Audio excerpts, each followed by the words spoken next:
বাবা এটা কি খাবার বানাচ্ছে তো বড় বড় পকোড়ি? ভেজ সিন্দা পকোড়া। আচ্ছা কিরকম বানাচ্ছে পকোড়া রেসিপিটা জানো? বলো রেসিপি। রেসিপিটা বলতে হবে? হ্যাঁ রেসিপিটা বলবে না তো আমরা বানাবো কি করে? এটা হচ্ছে মানে গাজর, বিনস আর পেঁয়াজ ও, আর বাঁধাকপি, বেসন আর তার মধ্যে এরকম বড় বড় ছাগবার আছে। আর বড় বড় ছেঁকড়া আছে।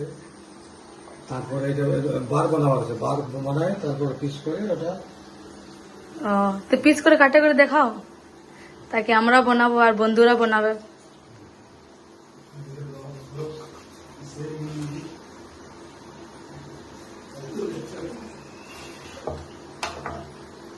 তবে এভাবে কাটে করে বানাবার আছে আর ছাকে করে দেখাও। আর এরকম লাল করে ছাকবার আছে আর সেভ করবার আছে। বলো পেঁয়াজ খাবার আছে কি? না না এমনি না, এত দাদু দিবে কখন না খায় করে বলবি, ঠিক আছে? এমনি তো বানাবার আছে।